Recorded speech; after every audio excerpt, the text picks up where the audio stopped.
Los 8 puntos básicos de ataque de Satanás para destruir iglesias cristianas. Testimonio de ex satanista, Edna Elaine Moses. Mucho cuidado con las personas en quienes confía. No le cuente sus cosas a ninguna persona a menos que con el tiempo se haya probado a sí misma. ¿Cuáles son los frutos de su vida cristiana? Espere siempre a que el Señor ponga paz en su espíritu antes de brindarle su confianza a alguien. Ore constantemente que el Señor le revele quiénes son los siervos de Satanás y sus mentiras. Jamás seremos más inteligentes que Satanás. Solo el Señor puede señalarnos sus trampas. Ya hablamos de este tipo de batalla. Diré, sin embargo, que los 8 pasos descritos al principio de este capítulo se aplican también aquí, al igual que en las demás facetas de la batalla. Destrucción de iglesias cristianas. Durante mis años en la hermandad me adiestraron cuidadosamente, y yo a mi vez adiestré a otros, en cuanto a cómo infiltrar y destruir las diferentes iglesias cristianas. La meta de Satanás es convertir toda iglesia cristiana en una iglesia como la de la Odisea que se describe en Apocalipsis 3. 15 al 16. Yo conozco tus obras, que ni eres frío ni caliente. Ojalá fueses frío o caliente. Pero por cuanto eres tibio, y no frío ni caliente, te vomitaré de mi boca. Son iglesias llenas de gente pasiva que nunca se molesta en estudiar la Biblia, que tienen apariencia de piedad, pero niegan la eficacia de la piedad, como bien las describe 2 de Timoteo 3. 15, y no constituyen una amenaza para Satanás. Se nos enseñó un plan de ataque básico de 8 puntos que podíamos adaptar a cualquier denominación de iglesia a que se nos enviara. El hecho de que la mayoría de los satanistas de más alto rango asisten regularmente a iglesias cristianas no debe sorprender a nadie. Es decir, a nadie que se moleste en leer la palabra de Dios. A los cristianos se nos ha advertido claramente que los ataques de Satanás vienen desde dentro de las iglesias, especialmente en tiempos de prosperidad. Al despedirse de los ancianos de Éfeso, Pablo les advirtió: y ahora, he aquí, yo sé que ninguno de todos vosotros, entre quienes he pasado predicando el reino de Dios, verá más mi rostro. Por tanto, yo os protesto en el día de hoy, que estoy limpio de la sangre de todos, porque no he rehuido anunciaros todo el consejo de Dios. Por tanto, mirad por vosotros, y por todo el rebaño en que el Espíritu Santo os ha puesto por obispos, para apacentar la iglesia del Señor, la cual él ganó por su propia sangre. Porque yo sé que después de mi partida entrarán en medio de vosotros lobos rapaces, que no perdonarán al rebaño. Y de vosotros mismos se levantarán hombres que hablen cosas perversas para arrastrar tras sí a los discípulos. Por tanto velad, acordándoos que por 3 años, de noche y de día, no he cesado de amonestar con lágrimas a cada uno. Hechos 20. 25 al 31. Porque estos son falsos apóstoles, obreros fraudulentos, que se disfrazan como apóstoles de Cristo. Y no es maravilla, porque el mismo Satanás se disfraza como ángel de luz. Así que, no es extraño si también sus ministros se disfrazan como ministros de justicia, cuyo fin será conforme a sus obras. 2 de Corintios 11. 13 al 15. Porque algunos hombres han entrado encubiertamente, los que desde antes habían sido destinados para esta condenación, hombres impíos, que convierten en libertinaje la gracia de nuestro Dios, y niegan a Dios el único soberano, y a nuestro Señor Jesucristo. Judas 4. Estos pasajes dicen con gran claridad que los ataques de Satanás surgirán de dentro de las iglesias. No estamos tratando de iniciar una cacería de brujas. Nuestro deseo más bien es dar a conocer las principales tácticas de Satanás, para que podamos frenarlas dentro de nuestras propias iglesias. Cada individuo tiene la responsabilidad ante Dios de estar vigilante, de leer la palabra de Dios, la Biblia, y estudiarla en oración, de escuchar atentamente lo que se enseña en la iglesia. Cualquier enseñanza que no esté de acuerdo con la palabra de Dios hay que combatirla, no importa quién la esté presentando. pero hay que combatirlas en amor, suave, pero firmemente. Pablo dio un consejo muy bueno a Timoteo en cuanto a esto.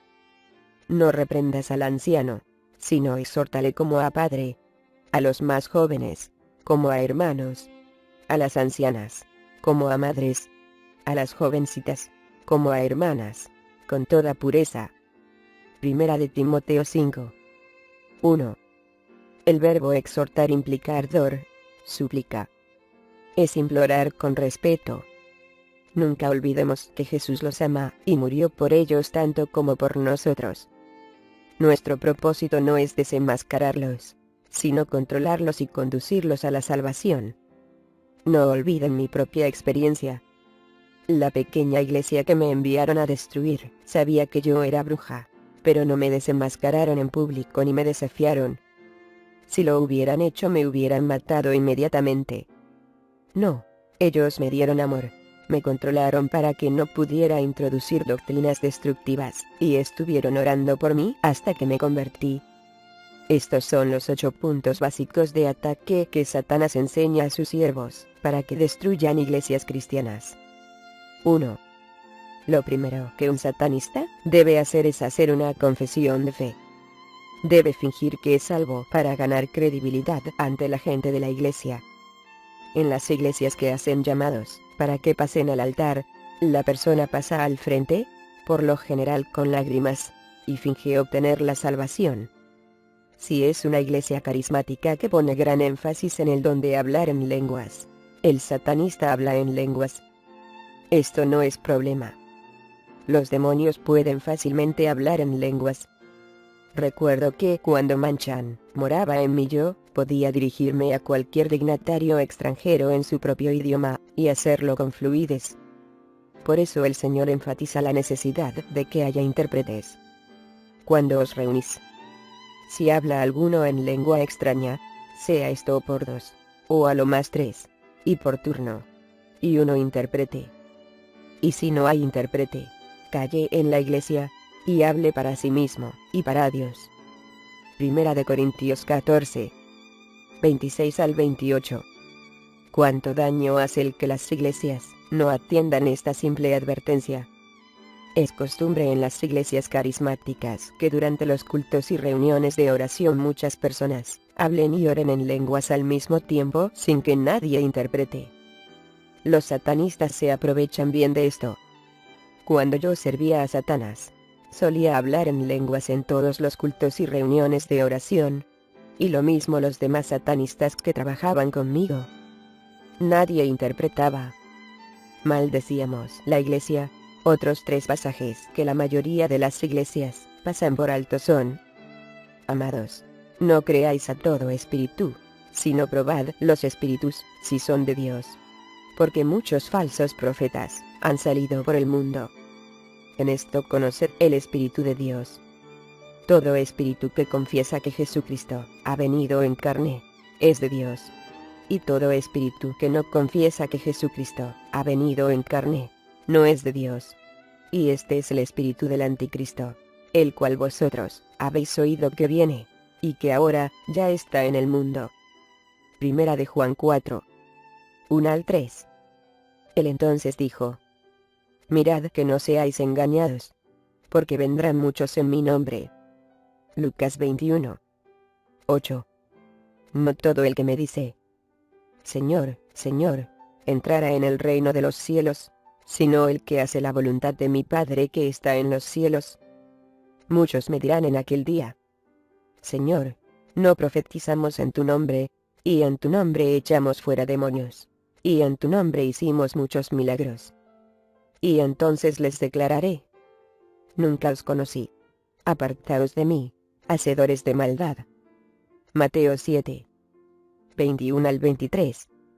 Esto parece ser una de las cosas que causan gran confusión entre los cristianos.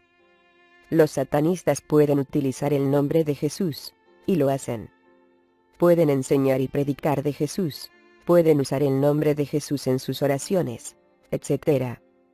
Los pasajes de Lucas y Mateo que citamos muestran claramente esto. Lo único que no pueden hacer es pasar la prueba de Primera de Juan 4. Ellos no pueden mirarnos a los ojos y decirnos: Jesucristo, que es Dios encarnado, murió en la cruz, y al tercer día, se levantó de la tumba, y ahora está sentado a la diestra de Dios el Padre. Ese Jesús es mi Señor, mi Salvador y mi dueño. Puede que digan: Jesús me salvó. Pero, ¿de qué Jesús están hablando? Jesús mismo dijo que muchos vendrían diciendo que eran Él. Puede ser también que lean o reciten alguna confesión de fe en Jesucristo. Ellos pueden leer la Biblia, y lo hacen. Si uno les pregunta si Jesucristo el que vino en carne es su Salvador, puede que mientan y digan que sí. Pero no pueden, con sus propios labios, hacer la declaración que expresamos más arriba. Dios nos dio un modo de examinarlos, queridos hermanos y hermanas en Cristo. Usemos la palabra de Dios. 2. Los satanistas ganan credibilidad dentro de las iglesias cristianas de muchas maneras, según la iglesia. Asisten regularmente. Siempre se puede contar con ellos, para que ayuden en cualquier proyecto. No solo ganan credibilidad de esta manera, sino que también así, conocen a la iglesia y sus miembros. En poco tiempo, saben quién es un cristiano consagrado y quién no lo es. El dinero es otro buen instrumento. Si la iglesia es grande y rica, ofrendan regularmente, y van aumentando gradualmente sus ofrendas hasta convertirse en uno de los principales contribuyentes. En las iglesias pequeñas, donde casi todos los miembros son pobres, no hacen alarde de tener mucho dinero, pero gradual y cuidadosamente aumentan sus ofrendas hasta que muchos de los programas de la iglesia dependen de sus ofrendas. Claro, la hermandad les da el dinero que ofrendan, y el dinero es dinero. Tristemente esto es cierto aún en nuestras iglesias cristianas. Es raro encontrar pobres en la directiva de la iglesia. 3. Destruir la costumbre de orar. Orando en todo tiempo con toda deprecación y súplica en el Espíritu, y velando en ello con toda instancia y suplicación por todos los santos. Efesios 6. 18. La meta más importante de los satanistas es destruir la oración en la iglesia. Hay tantos pasajes sobre la oración que ni siquiera pudiéramos intentar mencionarlos todos. Una iglesia fuerte es una iglesia que ora. La oración requiere autodisciplina, y tristemente la mayoría de los cristianos pasan muy poco tiempo en oración. Permítanme contarle la historia de cómo un satanista destruyó el poder precisamente de la iglesia en la que yo fui liberada. A Rebeca y a mí nos parte el alma recordar lo que pasó, pero no logramos que los líderes de la iglesia nos escucharan.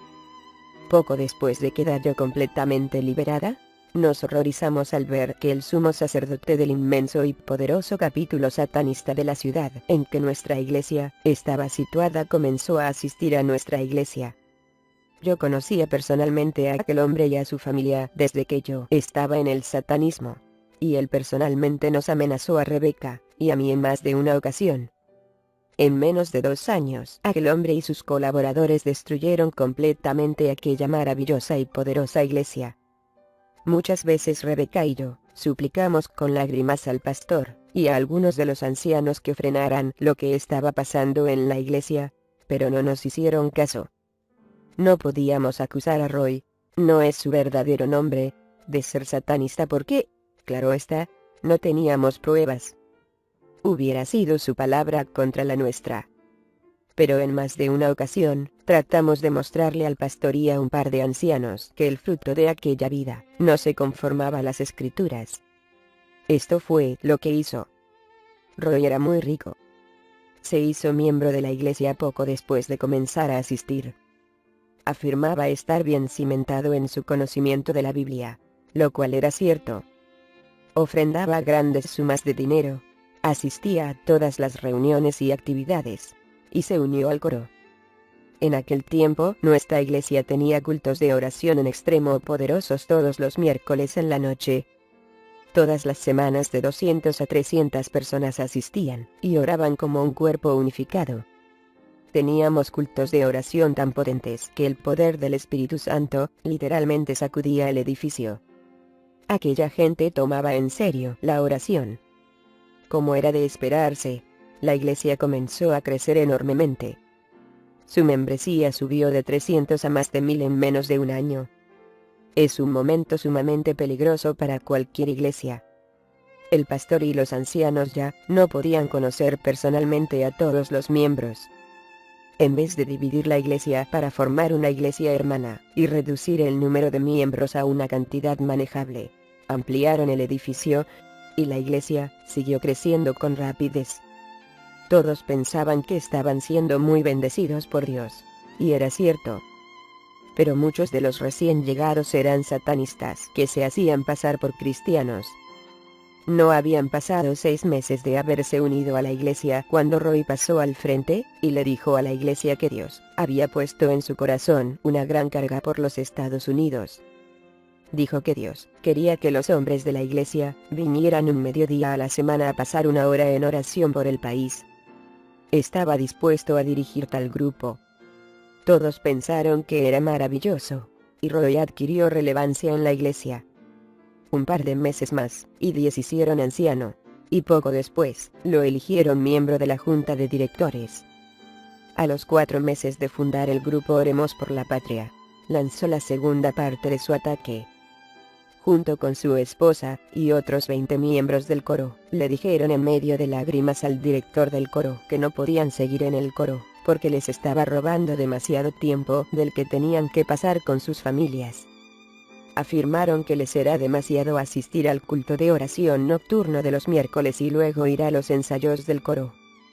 No tengo ni que decir que al poco tiempo el director del coro pidió permiso a los ancianos para tener los ensayos durante el culto de oración. Claro, orarían por su cuenta antes del ensayo.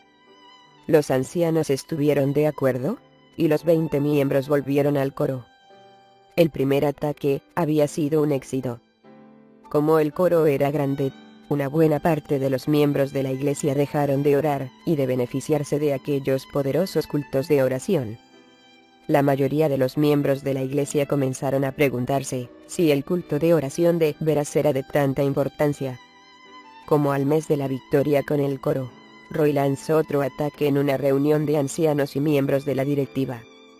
Les dijo que dado el rápido crecimiento de la iglesia, no se estaba dedicando suficiente tiempo en enseñar a la gente a crecer en el Señor y a hablar del Evangelio. Dijo que la escuela dominical no podía hacer ese trabajo. Señaló también que la gente ya no se conocía entre sí como cuando la iglesia era pequeña. Todo lo que decía era válido. Pero su solución al problema era suspender el culto de oración grande y dividirse en pequeños grupos de discipulado donde pudieran ser enseñados individualmente a crecer y evangelizar, y donde a la vez se conocerían mejor. El pastor, los ancianos y la junta de directores se tragaron el anzuelo, el hilo y la plomada. La reunión de oración fue desmantelada, y se formaron pequeños grupos de discipulado. Por supuesto, encargaron a Roy la formación de los grupos.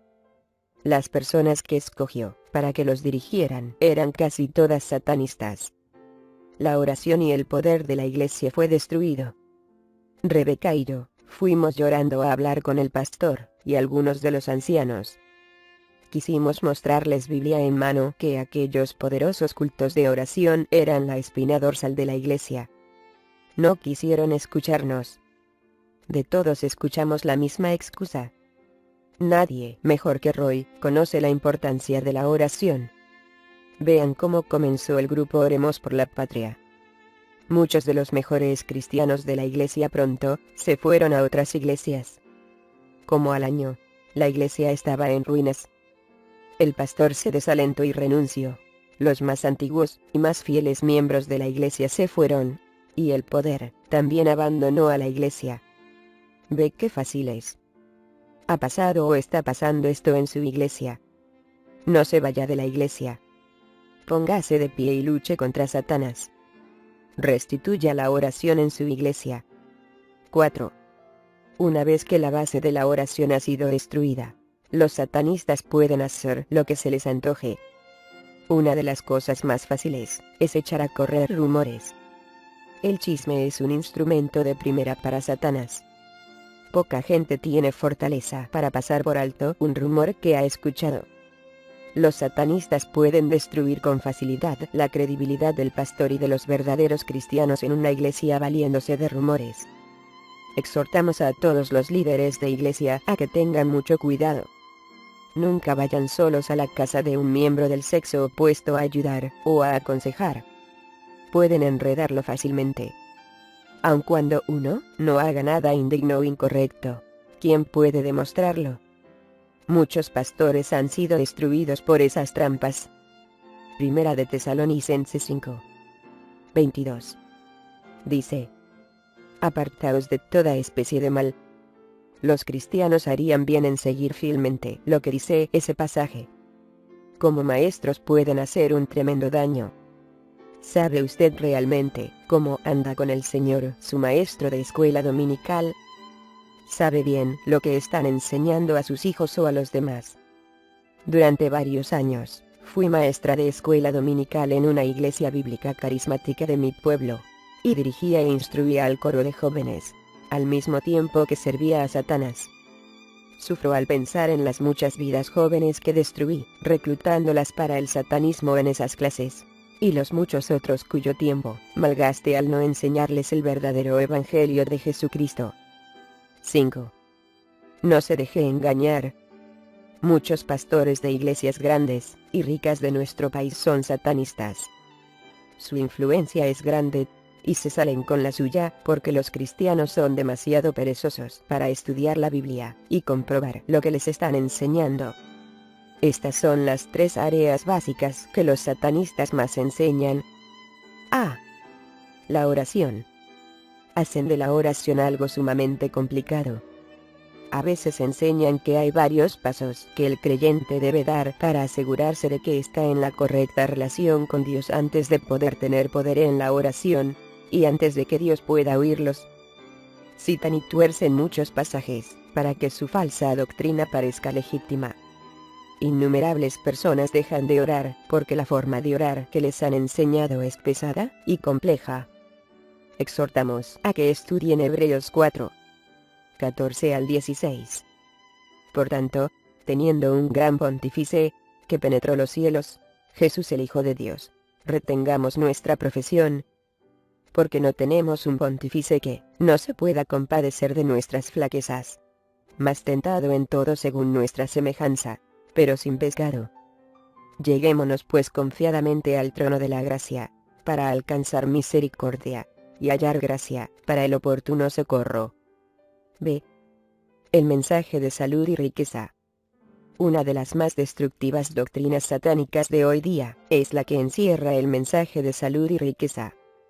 Una de las mejores maneras de lograr que la gente no se moleste en ayudar al hermano y de desalentar a los cristianos verdaderos que sufren persecución que hay en nuestro país hoy día, es la enseñanza de que el cristiano tiene que estar siempre saludable y próspero. Si alguno no lo está es porque algo anda mal en su vida. Los pasajes que demuestran la falsedad de esta doctrina son demasiados para enumerarlos. Un versículo breve que lo cubre casi todo dice: y también todos los que quieren vivir piamente en Cristo Jesús padecerán persecución. Segunda de Timoteo 3, 12. Note que no hay límite en cuanto a qué tipo de persecución el creyente ha de sufrir. Puede ser lo mismo financieramente que física o emocionalmente. C. La doctrina del amor. No podemos juzgar a nadie. Los satanistas se protegen con esta doctrina, y los cristianos pasivos no quieren pisarle los callos a nadie. No quieren que se les moleste, porque si lo hacen, su reposada, próspera y bien planeada vida puede dejar de ser reposada y próspera. 6. Destruir la unidad familiar. Satanás sabe que, si logra romper la unidad de las familias, rompe también la unidad de la iglesia y, añadiría yo, de nuestra nación. Los satanistas que están en las iglesias luchan por separar las familias. Comienzan todo tipo de programas para adolescentes, intermedios y preescolares. Desarrollan programas separados para mujeres y hombres, para así mantener también a los padres lo más separados posible. Los muchachos necesitan escuchar sermones y participar en las reuniones de oración tanto como sus padres. A través de la Biblia, vemos el principio de aprender unidos a los padres. Los muchachos aprenden a respetar a Dios y a la iglesia, aprendiendo a sentarse quietamente en la iglesia a escuchar al pastor. Inmediatamente después de que se crean programas separados para la juventud, le pierden respeto al pastor y a la iglesia. No tienen que sentarse a escuchar al pastor, que es demasiado aburrido. Esta es la actitud que pronto desarrollan. ¿Qué mejor manera de que los hijos aprendan a orar que hacerlo con sus padres? Los esposos y esposas están constantemente bajo ataques de Satanás. En estos días de divorcios fáciles, las parejas necesitan pasar tiempo juntos para permanecer unidos. Separarlos en la iglesia, así como retiros, etc., es un gran paso para crear separación entre esposos y esposas. 7. Impedir toda enseñanza precisa sobre Satanás. Porque no seamos engañados de Satanás, pues no ignoramos sus maquinaciones. Segunda de Corintios 2. 11. Mi pueblo fue talado, porque le faltó sabiduría. Porque tú desechaste la sabiduría, yo te echaré del sacerdocio. Y pues que olvidaste la ley de tu Dios, también yo me olvidaré de tus hijos. Oseas 4. 6. Sed templados, y velad. Porque vuestro adversario, el diablo, cual león rugiente, anda alrededor buscando a quien devorar. Primera de Pedro 5. 8. Y esta es la condenación. Porque la luz vino al mundo, y los hombres amaron más las tinieblas que la luz, porque sus obras eran malas. Juan 3. 19.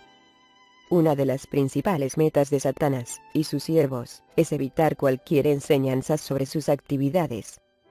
Mientras la gente permanezca ignorante en cuanto a Satanás, éste relativamente no tiene problemas en cuanto a hacer lo que le plazca. A los satanistas se les ordena siempre impedir cualquier enseñanza sobre Satanás en las iglesias a que asisten. Las excusas son muchas. Dicen que cualquier enseñanza sobre Satanás lo glorifica, que aparta del Señor la mente de la gente, que tienta a la gente a volverse a Satanás, etc., etc. ad infinitum. La palabra de Dios enseña con gran claridad mucho sobre Satanás, y nos advierte que, si no nos percatamos de nuestro enemigo, tomará ventaja sobre nosotros. Un simple conjuro de un satanista asigna un demonio a cada persona que asiste a la iglesia en la que él participa. El propósito del demonio es estar de guardia, y en el momento en que alguien dice algo de Satanás, pone en la mente de la persona el pensamiento que no debería estar oyendo hablar de Satanás. Cuidado. Los que más alto hablan en contra de que se enseñe de Satanás, y sus tácticas quizás sean satanistas. 8. Lanzar ataques de brujería contra los principales miembros de la iglesia. Esta es otra razón por la que orar es tan importante. Cualquier pastor, líder o miembro de iglesia que realmente esté tomando una posición junto al Señor y en contra de Satanás, va a ser víctima de tremendos ataques de brujería. Serán afligidos con toda suerte de enfermedades físicas, dificultad en concentrarse, confusión, fatiga, dificultad al orar, etc. Los miembros deben mantenerse continuamente en oración e intercesión por los líderes de su iglesia. Cuando se pierde la base de la oración, el pastor y los líderes tienen que enfrentar solos estos ataques. A veces son vencidos. Por eso en el final de casi todas sus cartas Pablo pide a sus hermanos cristianos que oren por él. El increíble número de iglesias sin poder y muertas en nuestro país son un testimonio del éxito que está teniendo Satanás con sus bien elaboradas tácticas. Oramos que cada cristiano que lea estas palabras vaya al Señor en oración y le pida que los dirija en cuanto a cómo luchar contra los ataques dentro de nuestras iglesias. Si desean conocer más sobre esta historia, pueden leer el libro El vino a dar libertad a los cautivos. No es casualidad que has oído este testimonio. Examínese a sí mismo y asegúrese de estar verdaderamente en Cristo. Usted se engaña a sí mismo si decide seguir siendo solo un aficionado a la iglesia, o peor aún, si aún así, usted decide adoptar una actitud indiferente ante esta decisión, que es la más importante de su vida. Os rogamos en nombre del Señor, reconciliaos con Dios. Y si aún no eres salvo, eso significa, de acuerdo a la palabra de Dios, que no ha aceptado al Señor Jesucristo como su Señor y Salvador personal, siguiendo por el bautismo en agua por inmersión. Le recomendamos que lo haga sin demora. Mañana puede ser demasiado tarde. Por eso te lo suplico. Si usted no está seguro de su posición ante el Señor, o si no está seguro de ir al cielo si la muerte ahora lo llamara, por favor, para su salvación, ore la siguiente oración simple con un corazón sincero. Señor Jesús, sé que soy un pecador y que no puedo salvarme a mí mismo por mis buenas obras. Sé que merezco ir al infierno, pero me arrepiento de haber pecado, y te pido que me perdones. Por la fe, ahora te recibo en mi vida como mi Salvador y Señor y mi única esperanza de salvación. Entra ahora en mi corazón y sálvame según tu promesa. Escribe mi nombre en el libro de la vida. Te lo pido todo esto en su precioso nombre. Amén.